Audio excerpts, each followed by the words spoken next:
Pwede mo po bang hanapin kung ano ang ibig sabihin yan? Sige, kung sino ang may data, pakihanap nga po, anathema.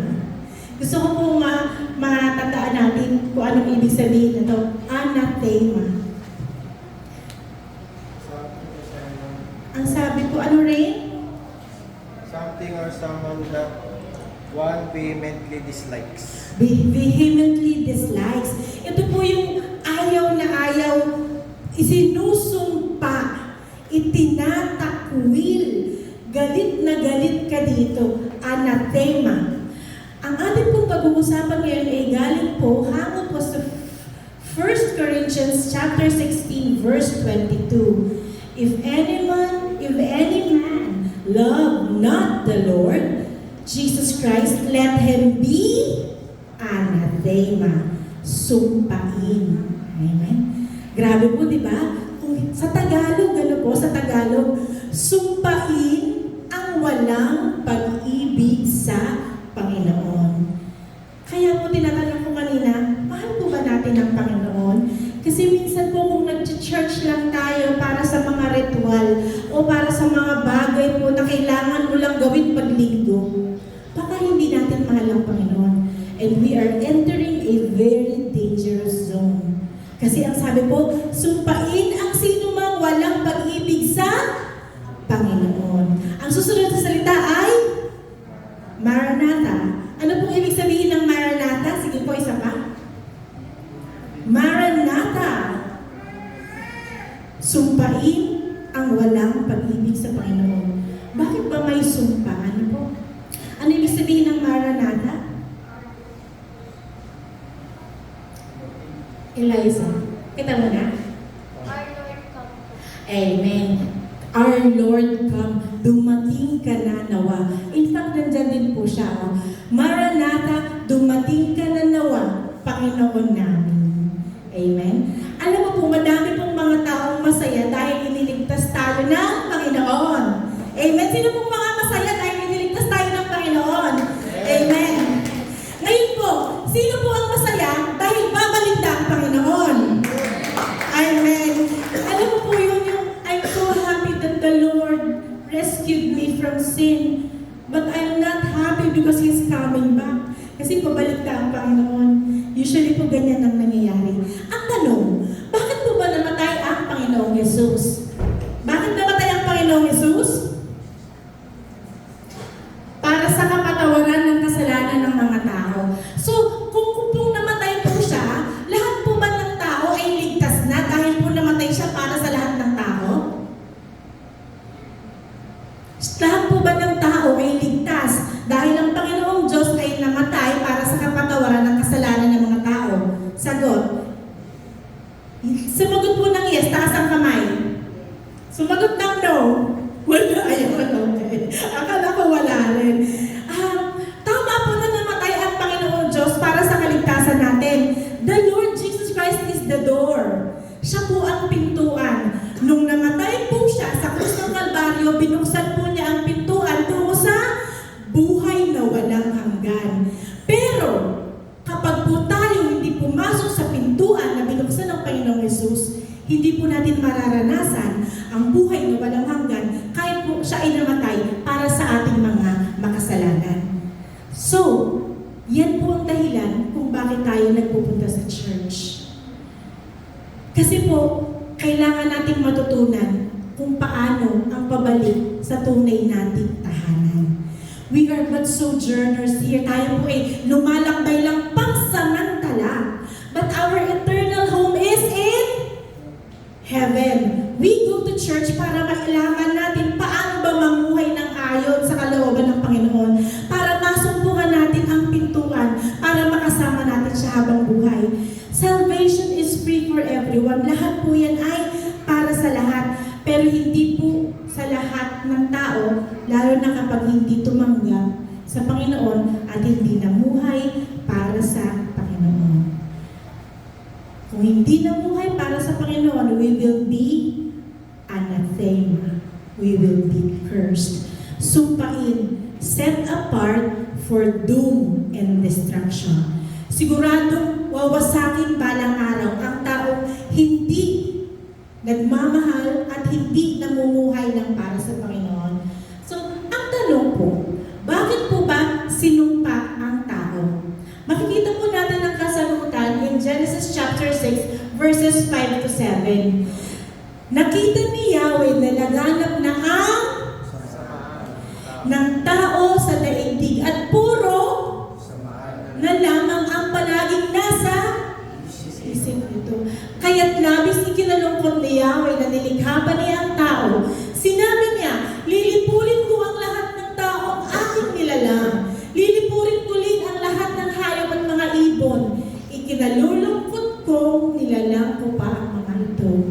Alam niyo po mga kapatid, God loves patterns. Si Lord po mahilig gumawa ng pattern. Kapag po meron siyang ginawang isang kwento, for sure, uulitin po niya sa isa pa ulit kwento. And for sure, sa darating na panahon, uulitin po niya sa isa pang kwento. Makikita niyo po yung sinasabi ko in just a while. So, anong gagawin ni Lord dahil siya po ay nagsisisi na ginawa ng tao? Noon at ngayon, ito po ang nararamdaman ng Panginoon. Because of so much depravity, o sobra-sobra o labis-labis na kasalanan nating mga tao. Ang sabi po in Genesis chapter 6, verse 17 to 18, And behold, I myself am bringing flood waters to the earth. Ang sabi po, ako mismo ang wawasak sa mundo. Ako mismo ang magpapabaha, ako mismo ang lulunod sa mga tao dahil sa kasamaan nila. Madalas po pupunta tayo sa mga churches and we will just learn about how loving the Lord is, how forgiving the Lord is. That is true. Mahabagin, mapagmahal ang Panginoon, pero ang Panginoon po ay meron din pong galit. Banal na galit para sa kasalanan dahil sa pagiging banal niya, hindi po niya kayang tiyagain ang kasalanan. So, bumaba ang Panginoong Jesus para iligtas tayo.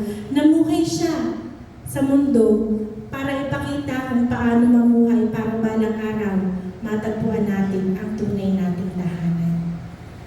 Tayo pong lahat ay tinatawag ng Panginoon to find our way back home. Pero ito po yung sinasabi kong pattern, ano po? Di po ba anong sabi ni Lord? Sisirain niya po ang mundo, pababahin niya. Siya mismo ang magdadala ng tubig, ng palulubugin niya. Pero ano pong sabi niya dito? But I will establish my covenant with you. You shall go into the ark. Amen. So, meron pong plan si Lord, di ba? Sisirain niya ang mundo, pero ang sabi niya kay Noah, who found grace, pumunta ka sa arko.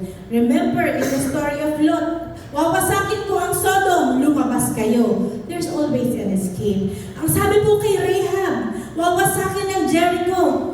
Tinanggap niya ang Panginoon, there was a scarlet oak na ligtas si Rahab sa kahit nasira ang buong Jericho. So mga kapatid, sa lahat ng pagsubok, sa lahat ng diferensya, lagi pong merong escape, way out ang Panginoon. Amen? Lagi po siyang nagpo-provide niyan. So, bakit ba ang mga tao, at ang mga tao ngayon will always find themselves cursed or anathema? Bakit ba lagi tayong ganun? Lagi na lang tayong nakakatagpo ng sumpa. Alam niyo po kung bakit? Dahil ang ating ulo ay matigas. Hindi po tayo para sunod sa ating Panginoon. Paano ba nangyayari yun? Paano tayo hindi nagiging masunurin sa Panginoon? Paano tayo sumusuway sa utos ng Panginoon? Madami pong ibinigay sa Biblia ng example kung bakit po sinusumpa ang isang tao o kinikurse ang isang tao. Ang sabi po in Ephesians chapter 6 verse 2 to 3, honor your father and mother, which is the first commandment with a promise. So ito po yung commandment ng Panginoon na may kasama pangako. Dahil ang mapagmahal sa magulang ay pinagpapala. Sino po yung mapagmahal sa magulang? Sino po yung mapagmahal? Amen. Praise God. No? Mapagmahal sa magulang. Sa lahat ng mga magulang, no po, sa lahat ng mga kabataan dito, kahit po tayo na may edad na, kung may magulang po tayo, atin pong mahalin, pahalagahan, respetuhin, bigyan ng pansin, bigyan ng atensyon, amen? Huwag tayong sasagot, ha? Kahit na sabihin pa natin mali sila, huwag tayong sasagot. Amen ba? Hindi pa kita sinasagot ang nanay, no? Oo nga daw, o tinalabit ka pa. Di ba? Huwag tayong sasagot. Kahit mali pa sila, hindi tamang sumagot tayo sa magulang. Dahil once na nawala ang magulang, hindi na natin sila kayang ibalik. At kahit gaano man ang post natin sa Facebook na I miss you, ginulat mo ako tayo. Sana hindi mo kami iniwan. Hindi na niya yun maririnig. Amen. Maririnig ka ng nanay mo ngayon. Mararamdaman niya ang pagmamahal mo ngayon habang buhay siya. Amen. Kaya po tayo po ipaparamdam natin. Ngayon mo sabihin habang buhay. Pwede mo nang i-post ngayon. I love you, Mama. Gawin mo ng profile picture mo ang nanay mo. Kaya lang sasabihin nila, anong nangyari sa nanay mo? Bakit profile picture mo? Kasi ginagawa lang natin profile picture ang ating magulang kapag patay na. Amen? So, baka mamaya pwede natin gawin yan yung profile picture. Magulang sila, anong nangyari kay Tito? Wala, mahal ko lang siya. Sabi, grabe naman, pinrofile picture lang. Naranasan ko po yan eh. Kasi po, ang akin pong mga magulang, hindi ko po nilagay sa profile picture ko. Sa cellphone ko po, nakikita naman ninyo. Sila po ang nakalagay. Hindi na nila makikita na nilagay ko. Sisig-sisig po ako, bakit hindi ko ginawa? Para i-honor lang sila. So, naisip ko, masarap din pala yun. Kaya po kung buhay pa ang mga parents ko, samantalahin po natin because life is too short. Life is too short. So, ikaw ba yung klase ng batang ganito? Ikaw na naman. Kalapit na naman ang kalapit sa'yo, no? Ikaw daw yan. Ang sabi po, ang sino mang magmura sa kaniyang magulang, parang ilaw na walang ningas ang wakas ng kaniyang buhay. Alam niyo po, hindi naman po kailangan na murahin mo talaga literal yung magulang mo. Pwede po sinigawan mo, nagalit ka, tinaasan mo ng boses. Amen? Sino po dito ang may kasamang magulang ngayon? Taas ang kamay. Taas ang kamay ng may kasamang magulang. Sige po, pwede ka bang tumayo ngayon? Tumayo ka, ikaw na may magulang dito. Sige, tumayo ka. No, I'm serious, tumayo kayo. Tumayo kayo, tingnan niyo yung magulang ninyo. Sorry, talagang kailangan sabihin mo, no, hindi pa tapos, sige, tayo kayo, tayo kayo. Sabihin mo, Ma, Pa, sorry. Sorry. Lapitan mo, sabihin mo, I love you. Dali, lapitan nyo. Lapitan nyo, bilis para may time tayo. Alexa, Angel, lapitan, sabihin, I love you. Ayan, si Mama Lenny. Okay, okay. Ayan, say, I love you. Sorry and I love you. Sabay sabi, huwag ka naman kasi laging galit. Lagi kang galit eh. Ay, si Sister Joy, hindi niya yata nag-sorry at I love you sa nanay niya, katabi niya. Time na, yakapin mo nga, Sister Joy. Sorry and I love you, Mama. Kiss, oh. Nakakatawa ko, nag-bless ako kasama ko siya. So, i-take po natin ang opportunity na to para i-cherish ang ating pong mga magulang. Amen? Kasi ano po, kahit ano po ang stand ng magulang, magulang pa rin sila. At sa huli sila pa rin po ang ating kadamay at kasama. Amen? Blessed na blessed po kayong may mga magulang pa. Hallelujah. Kami po ni Pastor Rene ay parehas na po lang lubos. Amen? So, yun po, isang way po yan para maging curse tayo. Hindi pinabless ang ginagawa mo. Bakit? Hindi ka mabait sa magulang mo. Maging mabait tayo sa magulang natin. Amen? Amen. Another way, paano ka pa pwedeng i-curse? In Deuteronomy chapter 27, verse 15, cursed is the one who make a carved or model image. Ito po yung paggawa mismo ng imahe ng Panginoon o nung sino mang Diyos-Diyosan na bibigyan mo ng paggalang at respeto kagaya ng dapat ibinibigay mo sa Panginoon. You are cursed, anathema. sorry, but this is true. You are cursed. You are anathema. If you make an idol, especially if you bring it home. Kapag nag-uwi ka ng isang carved idol, ang sabi in Deuteronomy chapter 7, 25 to 26, the images of their gods you are to burn in the fire. Sunugin mo daw ang mga idols na yan. Do not covet the silver and the gold on them, and do not take it for yourselves, or you will be ensnared by it, for it is detestable to the Lord your God. Do not bring a detestable thing o yung mga bagay na kasumpa-sumpa sa Panginoon papasok sa inyong tahanan. Mamaya hanapin ninyo, meron pa po bang mga kasuklab-suklab sa tahanan ninyo? Hindi po yung asawa ninyo ha. Baka sunugin ninyo pag kasuklab-suklab, sunugin kita. Sabi ng preacher namin kanina, tara dito, sunugin kita. Or you will like it will be set apart for destruction. Puwasakin din po tayo ng Panginoon if we have things that are set apart already for destruction. Once na ipinasok mo na yun sa bahay mo, sinabi mo na, Lord, mas pinapahalagahan ko ito kaysa sa mga sinasabi mo. Sabi mo, Lord, pamana pa ito ng kalululululululuhan ko, hindi ko talaga kayang bitawan. Para kung yung tatay ko may pamana din sa akin. Lord, may sentimental value kasi tunong sinagot ko yung asawa ko, siya yung nasa harapan namin. May sentimental, may witness ka. So, display ko po kasi ito, Lord, O kaya, Lord, feeling ko kasi parang kamukha ko itong idol na to eh. Parang hawig kami. So, hindi talaga siya acceptable sa Panginoon. Susumpain ni Lord. Lord, swerte kasi to, Lord. Pangpaswerte to. Hindi po totoo yun. Wala pong swerte. Dahil po sa Panginoon, blessings lamang po. Amen? At ang mga nagmamahal sa Panginoon ay pinagpapalan. Amen? So, hiwalayan natin. Sabihin, grabe naman yan. Ang liit-liit lang naman nun. Sa bahay lang namin naman yun. Pero hindi po mapanibog po ang Panginoon. As what we have been saying, tayo po ay kasal sa Panginoon for we are the bride of Christ. At ang isang taong papakasalan mo, hindi mo gusto kung kani-kanino nakikipagkita. Tama? Ganon rin po ang Panginoon.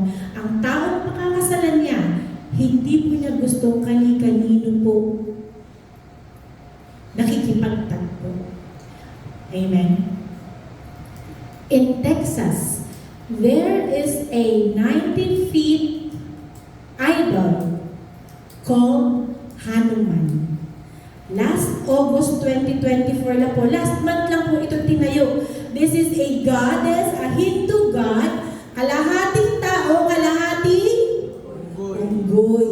Kalahating tao, kalahating unggoy. Bakit ka natawa, Ivan? Huwag mo kalapitin si Noel. Half Spanish, half ano yan, Aspin. Sabi niya kahapon. So, anong meron dito? Alam niyo po ba na sa mga pagkikita po sa mga World Economic Forum, ang prayer po, hindi na po prayer kay Lord. Prayer na po kay Hanuman. Prayer na po sa Hindu God. Tingnan po ninyo kung paano po ikinumbinsi at ipinrograma ang ating isip ng kalaban. Panoodin po ninyo ito ha.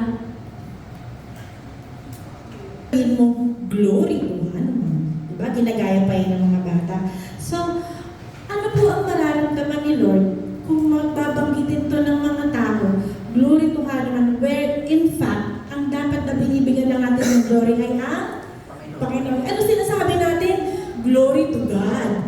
Glory to Christ Jesus. Glory to the Lord Most High. Tapos meron ka maririnig na glory to Hanuman. Hindi po ba? Kaya po, ang Panginoon po ay talagang nasasaktan sa ginagawa nating paglapastangan sa pagka-Diyos niya. Alam niyo po, kahit hindi natin alam na ganito ang nangyayari, nakikikontribute po tayo kapag po nakikisali tayo sa ganyan. Kaya po mag-iingat tayo.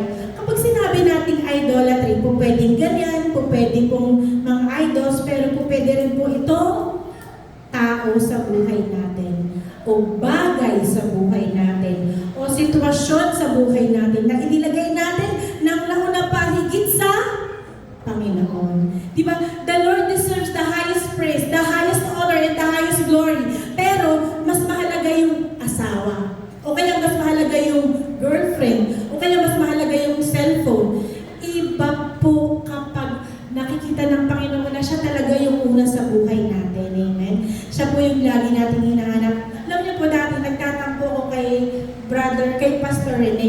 sasabihin niya, ang sabi ni Paul, mas mainam pa nga na maging binata ka na lang para makapag-focus ka ng tunay sa ministry mo.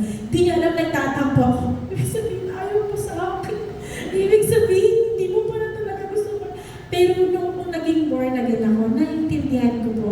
Totoo po na ang lahat ng bagay, maging ang pamilya at asawa, ay nagiging balakid din once in a while para sa atin pong pagsamba. Kasi syempre, maibibigay mo nga naman yung buo mong atensyon sa Panginoon kapag ikaw ay single lang, di ba? Pero hindi naman po yun ang sinasabing kailangan maging single tayo. Kung tayo po ay may pamilya, may mga anak, matuto po tayong mag-balance ng ating oras.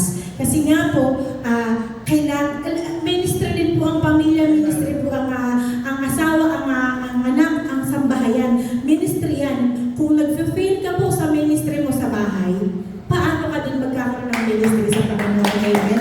Kaya po kailangan siguraduhin natin na sa bahay pa lang, maayos na po tayo. Amen? Kaya po, kailangan nating maintindihan how to balance our time. Kahit may pag-aaral, kahit anuman po, hiwala pong rason pagdating sa paglilingkod sa Panginoon. Amen?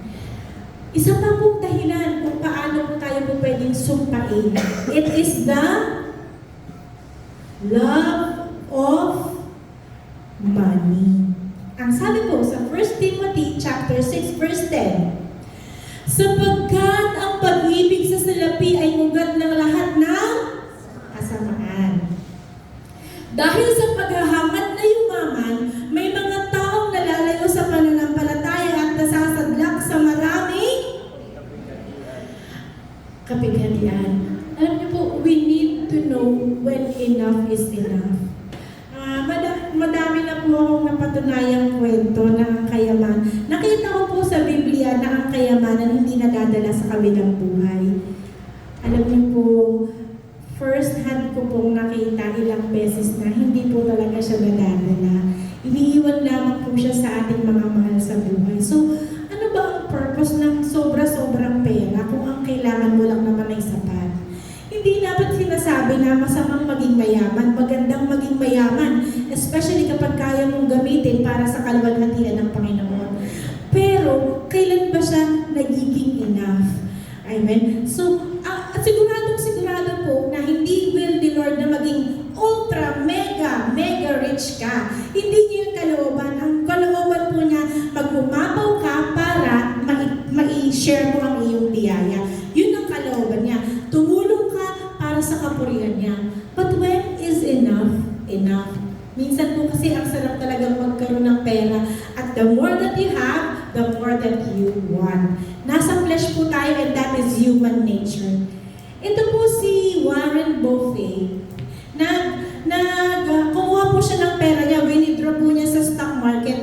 Kasi alam po niya na ang stock market, baka po November or December, magka-crash na. So kinuha po niya yung $277 billion po niya. Kailangan ko talagang i-translate i-convert sa peso para maunawaan ko. Ito po ay barya lang po ito sa mga stocks niya ha. So, nung kinonvert ko po, kaya niyo po ba itong basahin? 15 trillion. Mali. Hindi siya 15 trillion. Siya ay 15 quadrillion, 573 billion, 217 million pesos. Sino gusto ng ganyang pera? Quadrillion Ayun po. Ngayon po, meron pa po yan. Septillion, quintillion, quintillion, lahat na po ng tillion meron. Pero aanin mo nga ba ang sobrang pera? Amen. Dumating na po ako dun sa point na masaya ako sa meron ako kasi buo ang pamilya, walang pagkakasakit, may ministry, sapat na. Basta sa araw-araw, nandiyan ang Panginoon, nakakaraos tayo. That is enough is enough. Kasi ang excess po, maaari na tayong mapahamak. Hindi masamang mangarap, hindi masamang yumaman. Go, magpakayaman ka. Pero siguraduhin mo kung alam mo kung kanino mo siya ibabalik. Amen? Andiyan ang Panginoon, andiyan ang mga magulang.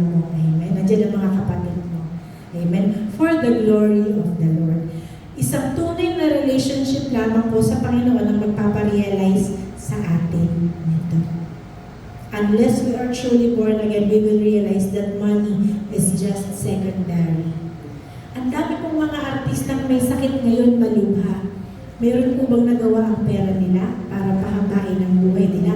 O dugtungan ang buhay nila? Wala po, hindi po ba? Kasi po tanging Diyos lang po ang nagdudugtong at nagbibigay ng buhay. Amen? Kaya po, sa ating susunod na pag-usapan, anathema, cursed because of generational curses. O yun pong mga sumpa na dala ng ilang salin lahi.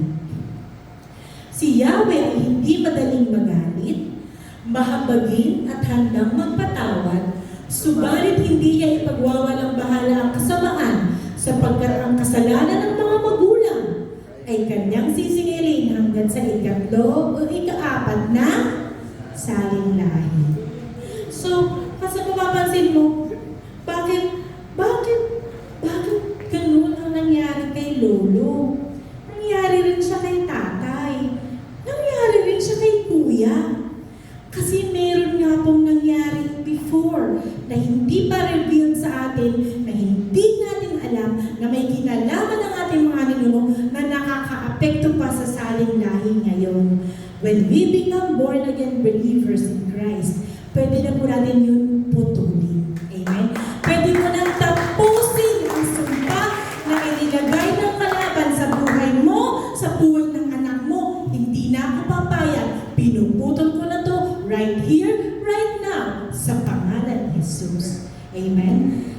Hanapin po natin, maaari yan ang mga dahilan kung bakit ang daming pagkakasakit sa bahay. May mga mamamanang sakit, cancer, diabetes, o sakit sa isip, sakit sa katawan na hindi mawala-wala. It might be a generational curse. Kaya po kailangan matuto po tayong putulin. Di ba yung mga lolo-lola natin, lolo ko nagbabasa ng Latin. Binabasa niya yung Latin sa panyo. Di naman niya naintindihan kung anong ibig sabihin, di po ba? Ano po bang malay niya na inilagay niya yung buong pamilya namin sa isang sumpa? Amen? Hindi po totoo yun yung mga Latin na naghihilot. Hindi po yun ano. Alam niyo po bakit? Kasi ang mabubuting bagay lamang nagmumula sa Panginoon. Walang ginawa ang Panginoong masamang bagay. Kung nangyari ang masamang bagay na yan sa buhay, meron po tayong kinalaman, meron po tayong involvement. Let us review these sicknesses. Kaya po kailangan po, unang-una bago doktor o manghihilot o albularyo yung pupuntahan natin, ang Diyos muna. In fact po, sa Diyos pa lang, tapos na po yan eh. Tapos na, amen. Paglapit pa lang natin sa Panginoon, tapos na po yan. Meron po kami, sa aming pong family, meron po kaming lahi ng allergy. Meron din pong lahi ng hika. Ano po. Alam niyo po yung aming pangalawang anak po, pagod na din po ako magkaroon ng hika. Ang anak ko na yan. Kasi po medyo mahirap pong pagalingin eh. Hindi ko nga po alam. Pero nung recently, nung huling atake, pinag-pray namin siyang mag-asawa. Sanay po kami na pag nagkakahika siya, ang tagal gumaling. Pero po nung gabi na yon, sa first night ng hika niya, nirebuke namin yung demonyong nagkukos ng hika. Tagal mo na kami pinapahirapan, pinapalayas ka namin sa pangalan ni Jesus. Alam niyo po, that night, nawala po yung hika niya sa pangalan ni Jesus. Kasi hindi na po siya nagpakulit-kulit pa. I-rebuke natin yung sakit. Ano man ang nararanasan mo, yung mga sakit na hindi naman talaga, hindi mula sa Panginoon, i-rebuke mo sa pangalan ni Jesus. And ask God for wisdom, saan ba nanggaling ito? Amen? Lahat po tayo ay meron. Guilty nga po ako dyan kasi unang tanong ko, ano ba problema? Meron po ba kayong lahi ng diabetes, high blood, hika, cancer? Ako nga mismo nagtatanong. Hindi ko naman napipreach ito sa mga pasyente ko kasi hindi naman po sila lahat born again. Pero, lagi ko pong sinasabi sa kanila, hindi gamot, hindi doktor ang nagpapagaling, Diyos na makapangyarihan. Amen? Yan po yung lagi ko sinasabi sa kanila. Amen? Kaya po, may kapangyarihan ang ating mga sinasabi. Amen? Sino po ba yung mahilig magsabi dito ng ano? Wala, malas, talagang wala pag-asa, hirap talaga ng buhay. Lagi na lang nagkaka-tut-tut-tut. Huwag mo namang tapikin si Sai. Sira na naman siya. Amen. Sino po ba yung ganyan? Alam niyo po may kapangyarihan po ang ating mga sinasabi. Amen. Kaya po kapag sasabihin mo sa anak mo, ikaw, napakalagot mo talaga, napakawalang mangyayari sa buhay mo. Talaga po ikaw na mismo yung nagdeklara ng mga pangit na bagay sa buhay. Amen. Ganyan din ang dila ng tao. Maliit na bahagi lamang ng katawan, ngunit napakalaki na ipinagyayabang. Amen. May kapangyarihan po ang ating mga dila. Maliit na parte ng ating katawan, pero kapag po bumuka siya, yun po bang kausap mo ay duguan agad? Ganyan. Bakit kapag bumuka ang bibig, duguan agad yung kaharap mo, dami mo agad sinabing masakit? Ay, ipag-pray po natin yan. Kasi po kailangan po, kapag po tayo nagbuka ng bibig, nakagagaling po ang ating mga sinasabi. Magagandang bagay po. Amen. Kunting pagkakamali lang ba, nagbabagal na talaga yung bibig mo at napapaso lahat ng nasa katabi mo? Sa bawat buka ng bibig mo, meron ba tayong nasasaktan tao? Amen. Guilty po tayo. Guilty din naman po ako dyan. Minsan nga po, kahit hindi ko sabihin sa isip ko lang, guilty pa rin po ako. Ang sabi po sa Kawikaan, chapter 18, verse 21, ang buhay at kamatayan ay sa dila ay nakasalalay. So anong gagawin natin? Makapagtatapos ako, maaayos ang pamilya ko, gagaling ako, marami akong mga bagay na matututunan, makikita ko ang tamang tao para sa akin, magbalang araw, bibigay ng Panginoon ang hinihiling ko. Puro po blessings, puro po life, puro po pagpapala ang babangkitin natin. Kung meron na po tayong mga bagay na hindi ka nais-nais, ipagpasa Diyos po natin. Ikaw, asawa ko, magbabago ka, hindi ka na magbubunga nga. Lagi mo nilang ako, sabi ng isa, hindi ka na magbubunga nga. Mamasahihin mo nilang ako pagdating ko, may tsinelas, may bahagi ng pagkain. Ganyan, speak life po din po ba? Amen. Ngayon po, punta rin tayo naman. Ano pa ba ang pwedeng maging cause ng pagkasumpa? Ito po yung mga bagay na ipinangako mo kay Lord. Sino po ba yung nangako na, Lord, kapag po binigyan mo ako ng trabaho, maglilingkod ako sa iyo. May tinamaan, tusok doon eh. Kapag po binigyan mo ako ng girlfriend, pag ibinigay mo po siya sa akin, Lord, mag-serve ako sa ministry, kakanta, tutugtog ako, ibigay mo lamang po siya sa akin. Tusok. Tusok eh. Ang sabi po ng Panginoon sa Mangaral, chapter 5, kung mangangako ka sa Diyos, tuparin ito agad. Amen. Hindi ka niya pagpapalain sa anumang inyong ginagawa kung hindi mo siya tutuparin. So, Lord, paalisin mo lang po ako, pa-uploadin mo lang po ako, Lord. Ang tithes ko, ibibigay ko sa church, Lord God. Lord, kapag binigyan mo ako ng trabaho, kaya lang mo binigyan ng trabaho, naging busy. Naging busy, Lord. Puyat ako eh. Lord, pagod ako sa kagabi. Kailangan ko magpahinga ngayong Sunday. Lord, mag-online na lang ako, Lord. Hindi niya pagpapalain ang gawa ng ating mga kamay. Amen. Binigay sa'yo yung hinihiling mong babae, yung binihiling mong lalaki. Hindi pala siya si Mr. Right. Ang sama pa rin ang ugali. Lord, ayoko na pong tuparin yung pangako ko. Pangit pala ng ugali ng babae na to. Tusok din. So, diba? Hindi po tayo, kasi hindi dapat nakasalala yung ating relationship sa Panginoon sa mga kondisyon. Meron pong, magsaserve ako, Lord, pagaling mo yung asawa ko. Pag hindi mo pinagaling, magtatampo ako sa iyo. So, totoo po yun. Nangyayari po yun. Kaya po, kung tayo po ay mangangako sa Panginoon, be mindful.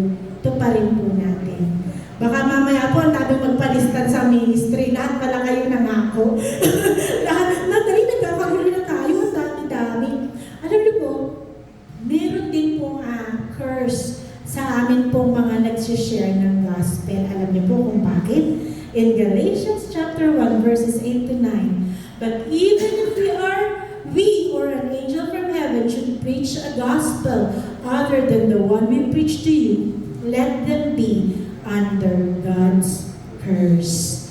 Kaya po mag-iingat po tayo dahil sa panahon po ngayon ay marami pong mga false prophet o mga bulaang propeta. Amen?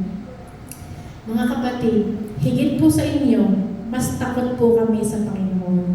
Kaya po, kahit po masakit, kahit mahapdi, kahit masaklap, kailangan namin sabihin sa inyo, kaysa po kami po ang pagalitan ng Panginoon.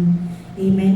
Kasi po, pansinin po ninyo, no, madami pong mga churches na ang sarap ng pakiramdam mo eh. Ang ganda ng pakiramdam mo. Feel good eh. Bakit? Mahal ako ni Lord eh. Blessed ako ni Lord. Pero bawal pag-usapan ang kasalanan. Kapag napag-usapan ng kasalanan, nagagalit at nagtatampo. Kapag tinamaan sa mensahe, nagdaramdam, hindi na siya babalik. Hindi po yun ang puso ng Panginoon.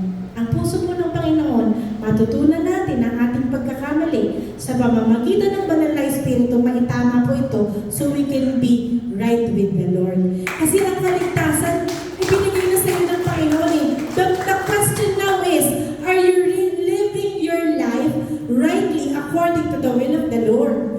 Yun po na ngayon ang magiging tanong. Hindi na po, so, may mga tao na ayaw ng katotohanan. Tayo pong lahat ay nagmamahalan, pero ang mali ay mali, ang kasalanan ay kasalanan. Ang tama ay tama. Kapag gusto mong balbaliin ang tama at ang mali at gawin mong tama, kami na po ang mananagot sa Panginoon.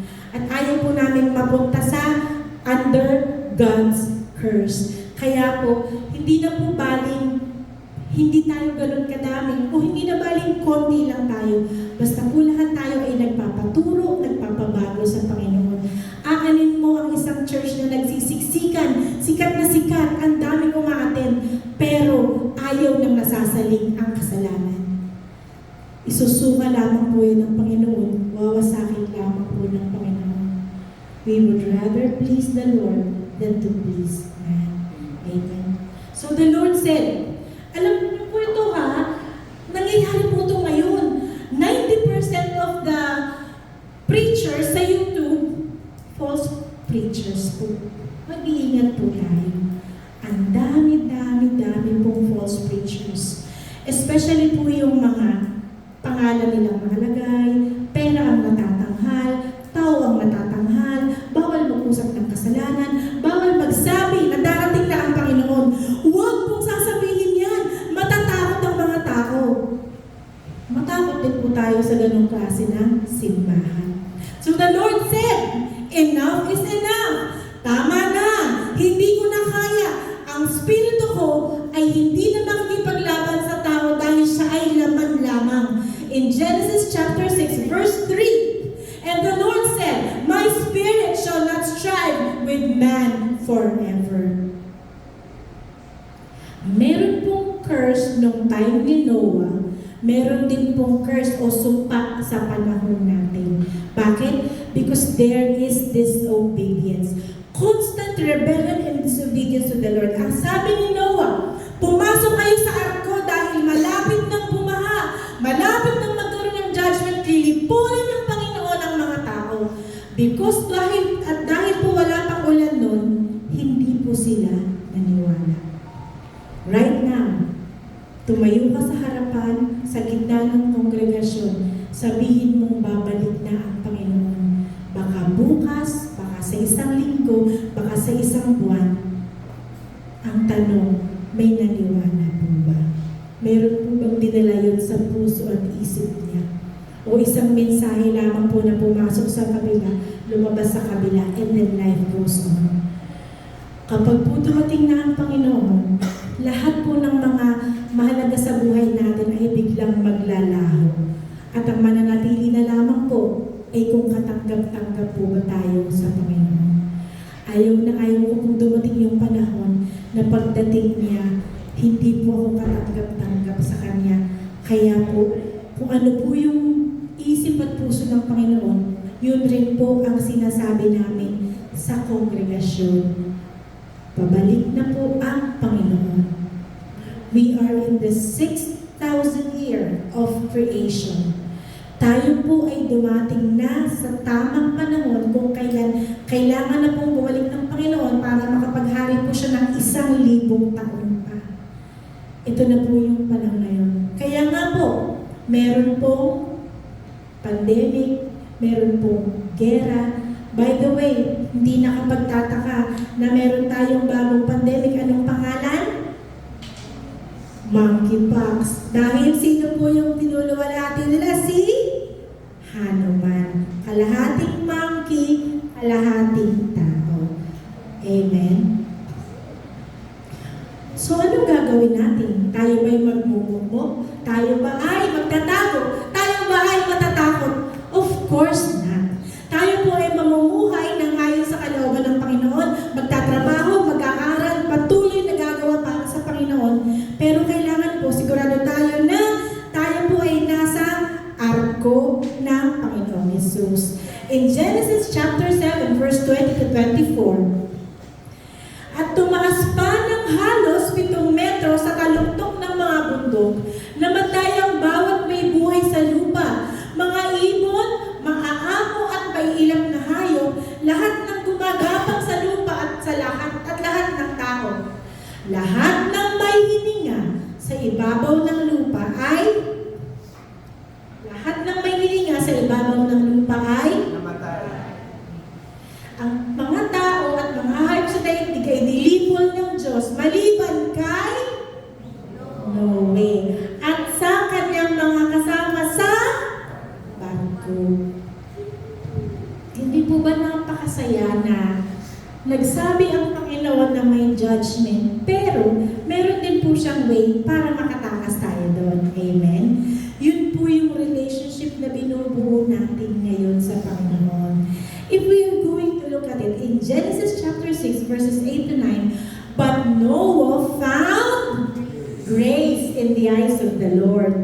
This is the first mention of grace. This is the law of first mention. So, pag ang isang bagay, first time binanggit sa Biblia, ito ay mahalaga. Noah found grace. Ngayon po, ganito po ang patakaran ng Panginoon. Noah found grace, kaya po si Noah is a just man. Kaya po si Noah ay lumakad kasama ng Panginoon. Tingnan niyo po ha, ang bunga ng grasya ng Panginoon ay pagiging righteous sa harapan ng Panginoon. Ngayon kapag righteous ka na, lalakad ka kasama ng Panginoon. Baligtad po sa tao ang iniisip ng tao. Sa tao, magpapakabuti ako, gagawin ko mga bagay para sa Panginoon, para maging maayos ako, para matagpuan ko ang grasya ng Panginoon. Nakita niyo po yung pagkakaiba? Hindi po natin na-earn ang grasya ng Panginoon. Ito po ay ibinibigay sa atin at yun po ang nagbubunga kung bakit tayo nagiging mabubuting tao. Amen? So, yun po ang pamamaraan ng Panginoon. Noah means rest and comfort. Noah, spelled backwards, means grace. Hindi po ba't kamangha-mangha na ang Panginoon, pagbalik-balik na rin mo man, ang kanya pong plano ang nananaig. Tingnan niyo po ang plano ng Panginoon na ito. Tandaan niyo po ha, ano po ang ibig sabihin ng pangalang Noah? Rest and comfort. Kapag po binalikan natin yung genealogy o yung pong mga ninuno ni Noah, tingnan po natin ha. Si Noah po ay nagsimula kay Adam, doon po sa far left, kay Adam, papunta kay Seth, kay Enosh, kay Kenan, kay Mahalalel, kay Jared, kay Enoch, kay Methuselah, kay Lamech, at papunta kay Noah. Tingnan po ninyo yung ibig sabihin ng bawat pangalan ng mga patriarchs. Kasi po, bumuo ang Panginoon ng mensahe for thousands of years para sa atin. Basahin po natin ha. Basahin na lang po natin yung meaning ng pangalan ng mga patriarchs simula kay Adan hanggang kay Noah. Man is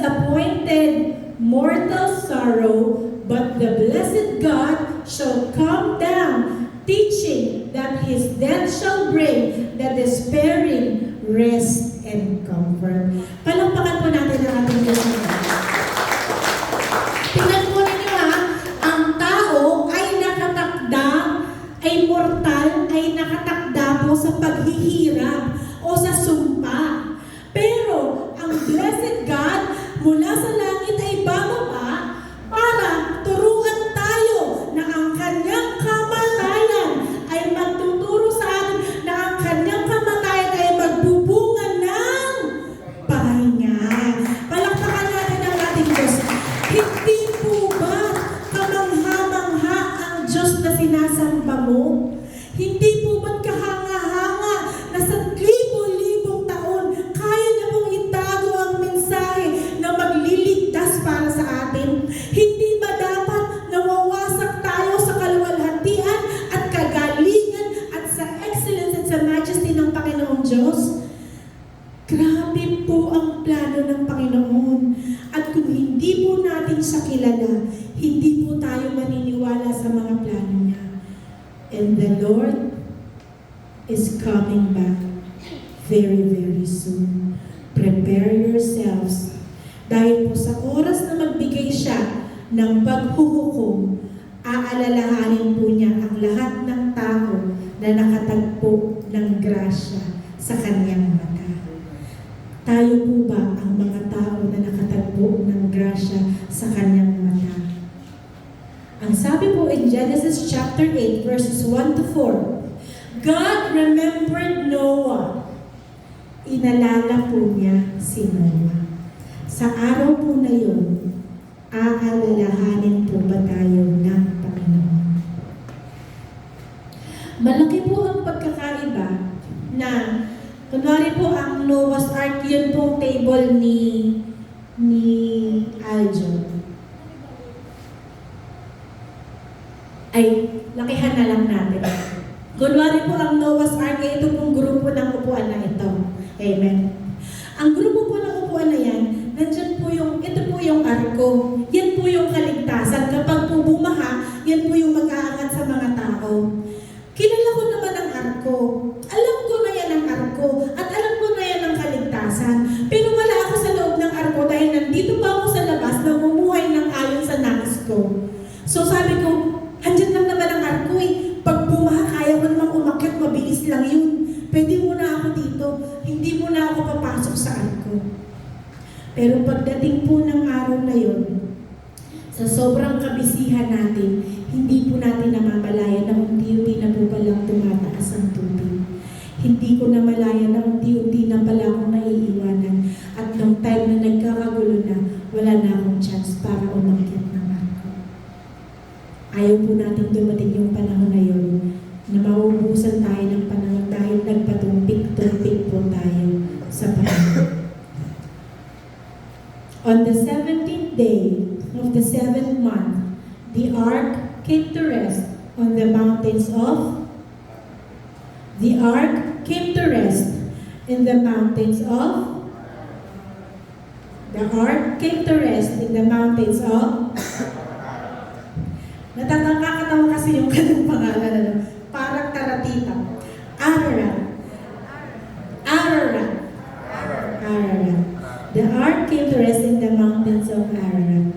Totoong lugar po ito. Nasa Turkey po ito. There's a great Ararat and there's a minor Ararat. Kaya nga po mountains of Ararat. So, ito po yan sa may Turkey po yan, Mountain of Ararat. So, tandaan po ninyo ha, on the 17th day of the 7th month, the ark of Noah landed on the mountains of Ararat. Alam niyo po ba kung ano ang ibig sabihin ng Ararat? The curse has been reversed.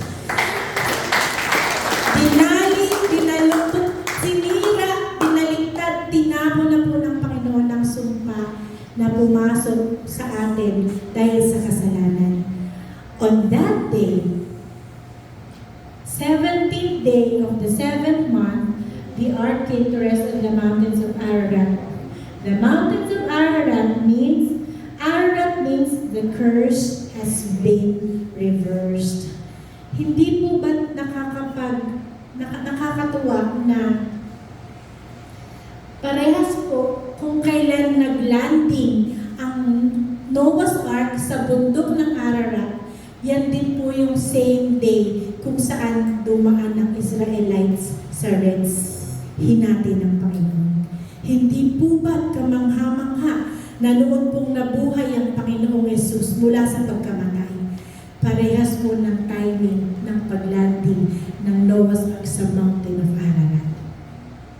Palakpakan mo ang Diyos namin. There's so much more that we do not know, and there's so much more that we do not see. Kung ito pa lang namamangha na tayo, how much more when we see the Lord face to face in all His glory. Matututunan mo lahat ng mga sikreto niya, matututunan mo lahat ng mga itinago niya. Hindi mo ba't kamangha-mangha ang Panginoon? Paano niya pagtutugmain na sa bawat araw na ito, every time, doon nangyayari ang kanyang kamangha-manghang himala. No wonder that when the ark rested on the mountains of Ararat, the same day as the Israelites crossed the Red Sea, the same day as Jesus Christ resurrected, we have been freed from the curse of poverty.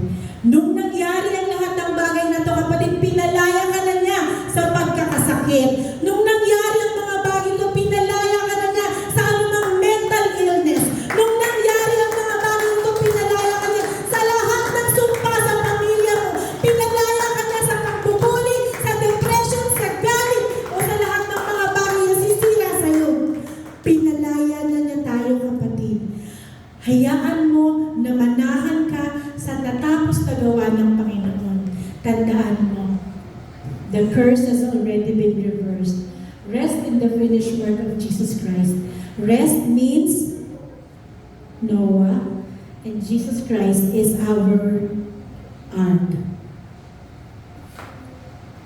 Nagtataka ka ba kung bakit ganyan lang nangyayari sa buhay? Kung bakit puro kaguluhan, kung bakit puro binghati, kung bakit ang daming pagkakasakit, kung bakit patong-patong na problema. Nagtataka ka ba kung bakit parang hindi pinagpapala ng Panginoon ang kamay mo? It is because you do not know completely kung ano yung mga bagay na dapat ine-enjoy mo bilang anak ng Diyos. Being in the ark is different from seeing and knowing the ark. Kahit ako sasabihin ko na born again Christian ako, and yet, wala ako sa Panginoon, wala ako sa loob ng arko, I will never be saved. Hindi po siya sa salita, hindi po siya sa anumang declaration, kung hindi sa gawa. I will ask you once again, tayo ba ay nasa loob ng arko?